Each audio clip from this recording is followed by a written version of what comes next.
tradición del Instituto de las Américas de aprovechar los estudios, las investigaciones universitarias que son realizadas para presentarlas. Y aprovechamos su presencia hoy aquí para presentar este informe sobre las pymes francesas en México. Florence Pinault. Bueno, muchas gracias. Y le hago llegar al señor viceministro el estudio en sí. Y voy a comentarles un poquito de esta historia. Simplemente déjenme recordar, aprovecho la oportunidad para insistir en el compromiso de esta escuela, que es la más vieja escuela de management europea. Estamos por cumplir 200 años, 1819, y estamos muy comprometidos con diferentes partes del mundo, pero claro está con América Latina. Doy dos ejemplos bien concretos. No solamente tenemos una vieja sociedad académica con un actor importante del mundo académico que es el Tecnológico de Monterrey, también tenemos un segundo acuerdo con el ITAM en el DF, dos bonitos acuerdos que funcionan muy bien con una cooperación muy diversificada. Y les doy dos ejemplos de este compromiso, no es pura palabra. En estos momentos, si miramos la hora, sí, probablemente, en la Escuela de Graduados de Administración Pública y de Gobierno del TEC de Monterrey, está abriéndose, ahora mismo, esta mañana, en hora mexicana, un seminario sobre asociaciones público-privadas, y el CERAL participa, y es uno de nuestros colegas, que es director del posgrado Project Management, que está encargado de la sesión de apertura para ofrecer una mirada de las APP, o PPP, como decimos en francés, en Europa, ¿no? Siempre con esa idea de cruzar miradas que está en los genes del CERAL. Y segundo ejemplo, vinculado con el primero, en 2 semanas estamos yendo a México con un grupo del posgrado Project Management. Es un posgrado que tiene unos 70 estudiantes, son todos jóvenes ingenieros, algunos de ciencia política, la mayoría son ingenieros, y el posgrado se desarrolla aquí en el campus de París y en el campus de Madrid, y la promoción tienen un mes o en Asia o en América Latina, y ellos eligen libremente. Así que el seminario latinoamericano, hasta el año pasado hacíamos una dupla Brasil-Argentina que ha funcionado muy bien, con mucho interés, y este año decidimos volver a México, porque México es importante para nosotros. Así que este año vamos a salir para México el 21, tenemos el lanzamiento del seminario en el DF, y luego seguiremos para Brasil. Entonces son dos ejemplos muy concretos de cómo en una escuela de management europea trabajamos con su país y con esta parte del mundo que nos convoca a todos hoy, ¿no es cierto? Bueno, sigo. Entonces voy a aprovechar despacito, gracias a Dios mi presentación la conozco y puedo sobrevivir sin mi PowerPoint, pero espero que llegue, porque tenemos algunos cuadros que pienso que son más claros. Simplemente quería también insistir un poco sabiendo que tal vez, Antonio, tú después lo harás, en el título de esta presentación hoy, Nuevo El Dorado, renovación. Tenemos el sentimiento no solamente que el gobierno francés ha decidido apretar un poco sobre el acelerador en su mirada a la región, hubo mucha visita de primer nivel ministerial en estos últimos 14, 15 meses. El año pasado, a fin de año, recibíamos aquí a la presidenta Dilma Rousseff. El presidente Hollande devolverá esa visita ahora en el mes de diciembre, un año después, y está previsto, hasta donde sé, que tras la visita preparatoria del canciller Fabius, François Hollande vaya a México en visita de Estado en el mes de abril, si no me equivoco. Durante el primer semestre de... Bueno, entonces sí, seamos prudentes, mejor digamos primer semestre, porque las agendas... El segundo Peña Nieto vendría aquí. Bueno, entonces me parece importante y digo, ¿por qué esto de nueva mirada, El Dorado, nuevo El Dorado? Creo que para quien lo mira así desde el ángulo de la geopolítica, México ha resultado un poco opacado por la estrella brasileña en los últimos años. Entonces no es que necesitemos que una estrella brille un poco menos para que la otra brille más, pero yo creo que algunas demoras, los obstáculos brasileños, es un país fascinante con el cual también tenemos pymes y empresas muy entusiastas y muy presentes, pero creo que Brasil, con sus dificultades, ha hecho tomar conciencia al inversor europeo, al francés, de que no hay que olvidar ese segundo gran mercado latinoamericano que es México y que es el primer mercado del mundo de habla española. Y eso, todos los que trabajan en la cultura, en las industrias de comunicación y de información, etc., saben muy bien cuán importante es ese activo lengua común con sus cientos de millones de hispanoparlantes. Bueno, les cuento un poquito cómo vino esta investigación. Hicimos una primera presentación en el 2011.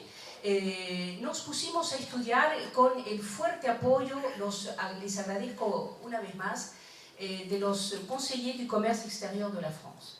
Los CCE han tenido un papel capital en esta investigación, nos han abierto las puertas y nos han mostrado el interés que tenían en que desde el mundo académico hiciéramos aparecer preguntas, dudas, vías sobre lo que es la estrategia de pymes francesas en México. Como nos fue bien con ese estudio, digo nos fue bien académicamente, es decir que han remontado a la superficie una cantidad de problemáticas muy interesantes, entonces decidimos ocuparnos de Brasil. Y estamos en estos momentos consolidando el equivalente del estudio México con Brasil. Pero con Brasil ampliamos a pymes, no solamente francesas, sino también españolas, portuguesas e italianas. Así que ahí vamos a tener una muestra bastante reveladora de cómo ve la pequeña empresa europea Latinoamérica, sobre todo con dos mercados relevantes.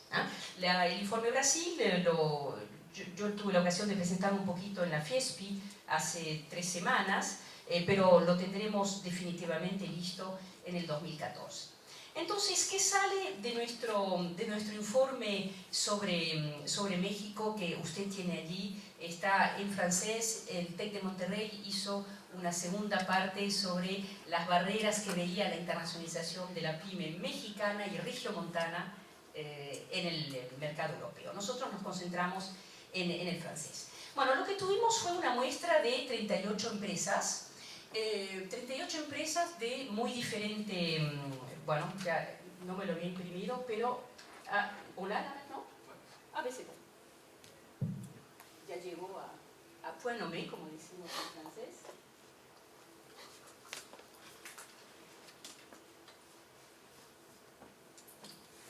Et au niveau de l'écran, et là non.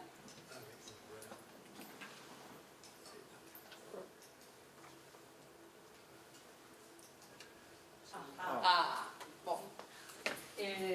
Para monitorearlo, entonces voy por aquí. Lo voy a pilotear desde aquí. Les decía entonces nuestra muestra, ¿ven? Tuvimos 38 pymes, aquí ponemos 35, en realidad eran 38. Simplemente miremos, teníamos de edades bien diversas, las tenemos aquí, algunas muy jovencitas, otras más antiguas, sectores, servicios, industria, energía, bienes de equipo, automotriz, pret-à-porter, tratamiento de agua. Bueno, ven aquí una muestra bastante diversificada.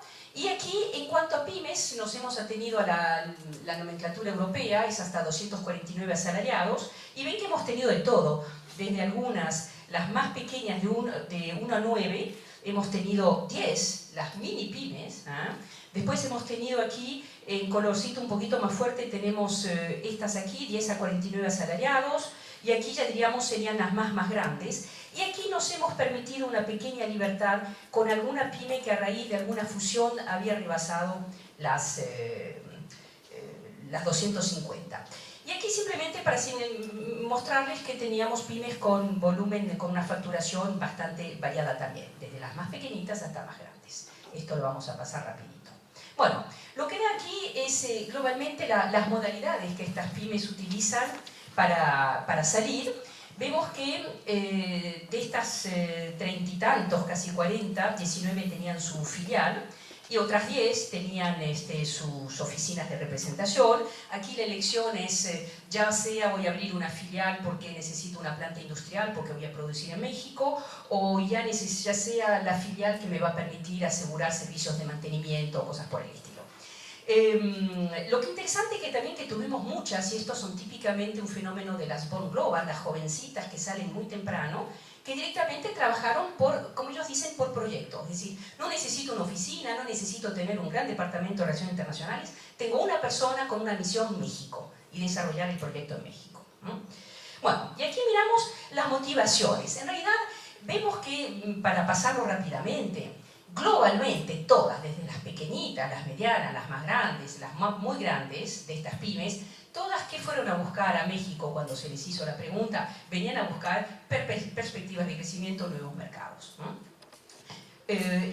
Algunas especificidades del producto, es decir, algunas, si ustedes tuvimos una muy bonita pyme que trabaja en secado de frutas, procesos de alta tecnología para secar frutas y legumbres. Efectivamente, en este caso, México, cuando me enteré por esa pyme que México es el primer productor de tomates o de verdura para Estados Unidos, esto tiene sentido. O la pyme tal que va a fabricar lámparas solares. Bueno, cuando fabrican lámparas solares no van a Suecia, van a México o van a Marruecos, ¿no es cierto? Ahí había evidencias. Otras pymes que porque están en el mercado de nicho, industria, por ejemplo, de naval, fabricación de barcos de placer o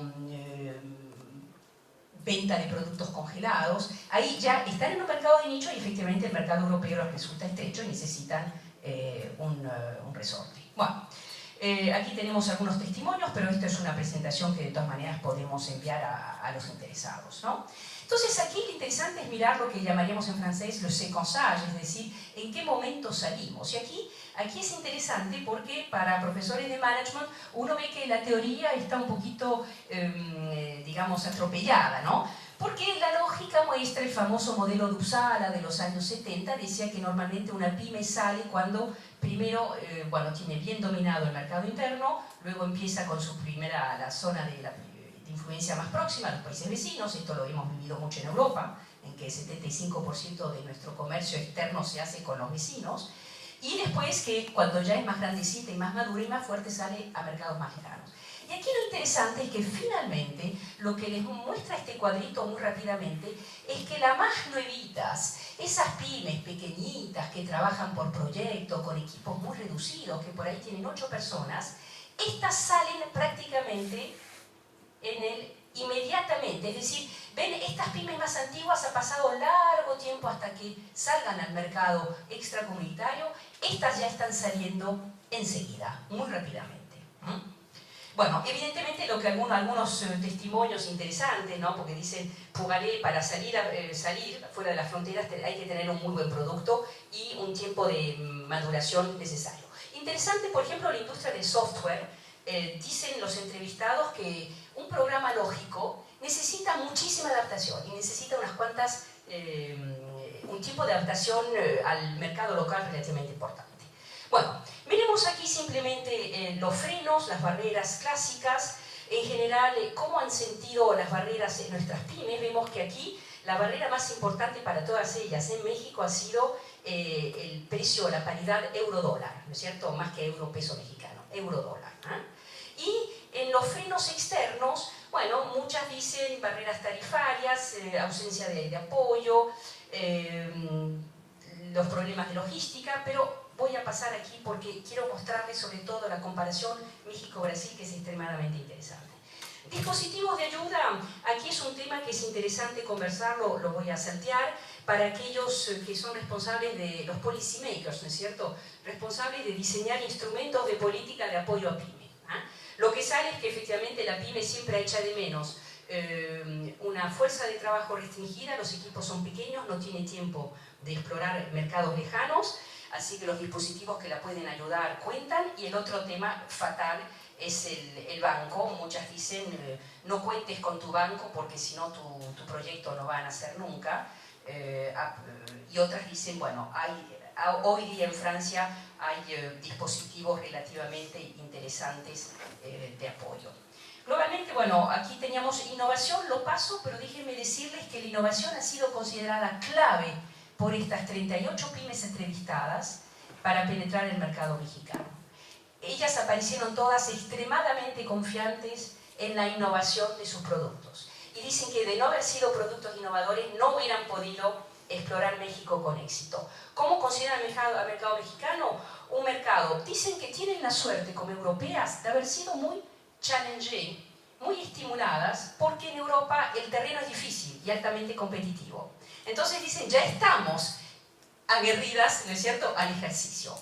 Entonces, México, para una que sale de Europa con un contexto cotidiano duro, México aparece amable, no digo fácil, pero amable, y suficientemente desafiante, porque dicen es un mercado, que es un país que tiene un tejido industrial sofisticado, que tiene un mercado maduro, así que a una pyme la estimula, ¿no es cierto? Bueno, miremos los dirigentes, simplemente esto es para destacar que nuestros dirigentes, lo que apareció muy claramente, esto es un mensaje para los estudiantes que se encuentran en esta sala.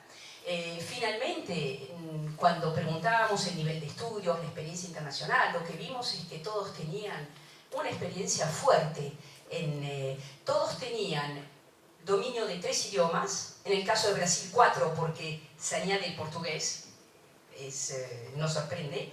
Todos tenían título universitario completo, salvo uno, algunos doctores, muchos con MBA, con posgrados especializados y muchos con experiencia de vida afuera, experiencia profesional. Y creo que esto es otro punto importante si uno quiere trabajar para la internalización de su tejido de pymes. Tenemos que tener a la cabeza de las pymes dirigentes con visión internacional. Y la visión, el export behavior, no se adquiere, no se decreta, se cultiva, se desarrolla viviendo afuera. Entonces, globalmente aquí miren, que pienso que es esto que también les puede interesar. La percepción del mercado latinoamericano con respecto a otros países. Distancia geográfica, claro. Por ejemplo, la pyme francesa, hay mucha que trabaja aquí con países del Magreb, los tienen muy cerquita. Efectivamente, México está más lejos, definitivamente. Brasil está más lejos, definitivamente. Colombia está más lejos, China, Argentina. No obstante, finalmente, cuando le tuvieron que notar esta dificultad, sobre 5 le pusieron un 2,5. Significa, sí, pero no es un obstáculo insalvable. Bueno, te tomas una noche de avión y tú sabes que si tienes que ir a México a ver tus negocios, te tomas una semana in situ, pero es una cosa que se puede, no es un obstáculo insalvable, ¿no? A nivel, miren aquí, las diferencias de normas. Bueno, en algunos casos, por ejemplo, en el sector medioambiental, las pymes que están en el sector suministro de energías verdes, por ejemplo, notan que el Magreb, Túnez, Marruecos están más próximos. Pero no obstante, el tono general es que en Latinoamérica no tenemos una enorme diferencia en materia de normas. Distancia cultural aquí es un regalo. Es un regalo, ¿por qué? Porque es finalmente uno de los puntos que aparecen como más fluidos, y aquí lo tienen los testimonios, ¿no? Somos latinos, nosotros también franceses, nos sentimos más cerca de un mexicano que de los países del Magreb, o ni hablar de una China o de Corea, ¿no es cierto? Paso un poquito aquí, México vis-à-vis de otros espacios geográficos. Nuestras pymes, fíjense, de las que entrevistamos, había 18 que operaban con Brasil, 10 en Argentina, Chile 9, aquí tienen el ranking, ¿no? Y aquí tienen de nuestras entrevistadas, es una muestrita, no digo que se agote la realidad con ellas, aquí tenemos los países en que operaban. Bueno, las nuestras, efectivamente, por algo las interrogamos. Ven que son pymes que son dinámicas en esta parte del mundo y, por ejemplo, muy poquito aquí y menos aquí en Asia. Pero pasemos aquí. Mirada sobre México. Entonces, los aspectos, los plus, las señales verdes, apreciado, ¿qué se aprecia? ¿Qué aprecian ellas en México? Tamaño del mercado, efectivamente. Un mercado de, señor viceministro, 112 millones, más o menos. 16 ya. Bueno, tenemos que hacer un updating. 116. Bueno, yo ya estaba atrasada. Mercado en plena expansión. Apertura comercial. El hecho, aquí déjenme decirles que comparado a Brasil, México aparece infinitamente más fácil. Y no por nada, México es el primer exportador de América Latina, que no es Brasil, eso se recordaba ayer también en el MEDEF, y no por nada México tiene firmado tantos acuerdos, mientras que Brasil tiene muy poquitos. Posición geográfica, efectivamente, algo que ustedes recordaban ayer, ¿no es cierto? Eso de estar a mitad de camino entre el norte y el sur, entre el Pacífico y el Atlántico. Muchos aprovechan la presencia mexicana en nuestras pymes para ocupar el mercado de NAFTA. Recursos humanos competentes, costo de la mano de obra no muy caro, buena infraestructura de telecom, población joven, dinámica, demandante, ávida de productos innovadores, población receptiva a la tecnología, tejido industrial, lo evocábamos, grandes ciudades, es decir, no es un país en el cual hay solo un DF que fagocita todo, un marco normativo, lo decíamos, bastante friendly.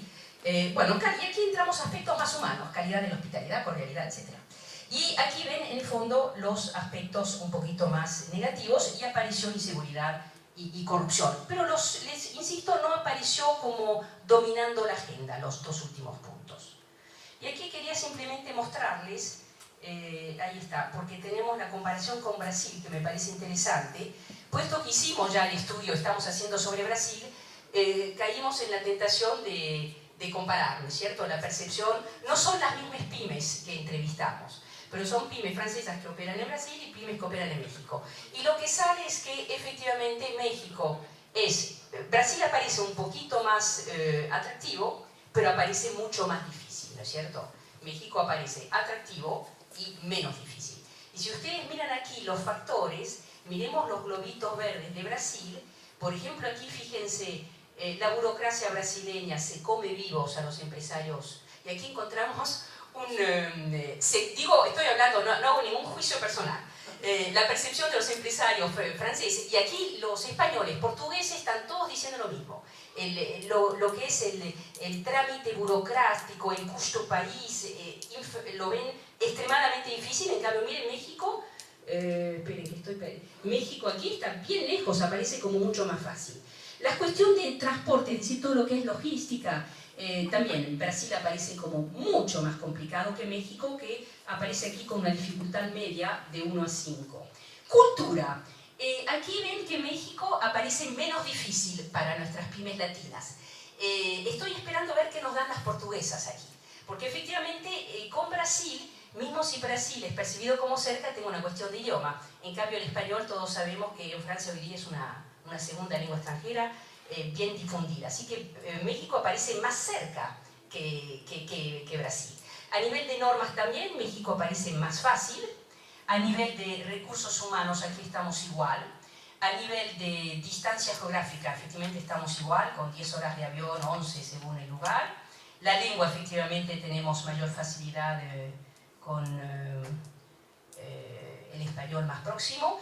Y lo que llamamos instabilidad, el marco político, entorno económico, aparece como, digamos, relativamente igual. Todas se han mostrado confiadas en que ambos países están encarrilados y no van a sufrir grandes perturbaciones en los próximos tiempos. Y aquí, para terminar, ven, teníamos algunas frasecitas, ¿no es cierto? México, y más generalmente América Latina, es percibido como una experiencia sumamente positiva por todos aquellos que lo practican. La distancia geográfica se ve compensada por la proximidad cultural. En algunos casos México es una buena puerta de entrada para el mercado latinoamericano, ¿no? Si bien una gran parte de las empresas consideran que para alcanzar el cono sur tal vez no sea suficiente. Y finalmente en esta frase, estos son todos verbatim, son testimonios importados directamente de boca del locutor. Brasil es hoy un poder, una potencia insoslayable, hay que interesarse, pero hay barreras aduaneras, dificultades diversas, pero hay que ir. Y México. En Francia hay una moda por Asia y los mercados latinoamericanos han sido un poquito abandonados, dice un empresario. Brasil logra más o menos hacerse notar, pero México salió de los radares. Esto fue dicho hace 2 años. Sin embargo, México y los mercados latinoamericanos en general son extremadamente rentables, porque de última hay que hablar también de rentabilidad. No estamos ante filántropos, sino ante empresas que dan mucha energía, que ponen su tiempo, sus ganas, pero que están allí para hacer negocios. Bueno, dejo aquí porque veo que Antonio se va a preocupar. Y si tenemos necesidad de volver, lo haremos. Muchas gracias, Florence, por este estudio.